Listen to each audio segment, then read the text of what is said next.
పవన్ కళ్యాణ్ 10 ఏళ్ల కృషి ఫలించింది.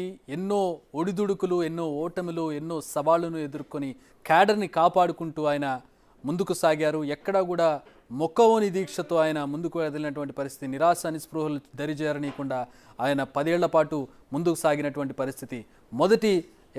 మొదటిసారి పోటీనే చేయలేదు, రెండోసారి ఒక సీటుకే పరిమితమైనటువంటి పరిస్థితి.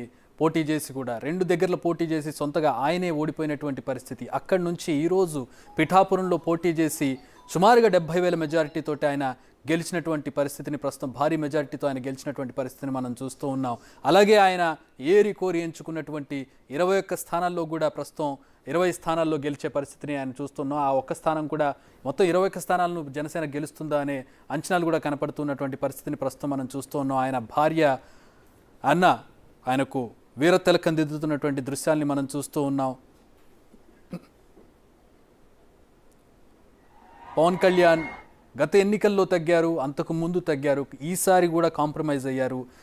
ఇటు బీజేపీని అటు టీడీపీని కలపడంలో ఒక వారధిగా బిహేవ్ చేశారు. 2 పార్టీలను కలిపి ముందుకు సాగినటువంటి జనసేన అధినేతగా చెప్పుకోవచ్చు.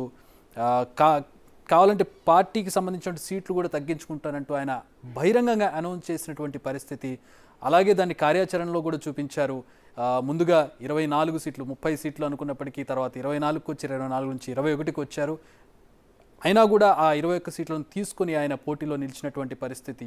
ఏది ఏమైనా కూడా అనుకున్నది సాధించాలనే లక్ష్యంతో ముందుకు కదిలినటువంటి పవన్ కళ్యాణ్ ఈరోజు అనుకున్నది సాధించారని చెప్పొచ్చు. ఆయన ఈరోజు టీడీపీ విజయానికి కావచ్చు, ఆంధ్రప్రదేశ్లో ఈ స్థాయి విజయం సాధించడానికి కావచ్చు, పవన్ కళ్యాణ్ కీలకమైనటువంటి వెన్నుముకగా మనం చెప్పుకోవచ్చు. కూటమి మొత్తంలో కూడా ఇటు బీజేపీని టీడీపీతో కలపడానికి కావచ్చు, ప్రతిపక్ష ఓటు చీలకుండా ఉండడానికి కావచ్చు, ఆయన సామాజిక వర్గానికి చెందినటువంటి ఓట్లు గంపగుత్తగా ఆయనకు పడ్డానికి కావచ్చు, తూర్పు పశ్చిమ గోదావరి జిల్లాలో క్లీన్ స్వీప్ అవ్వడానికి కారణంగా పవన్ కళ్యాణ్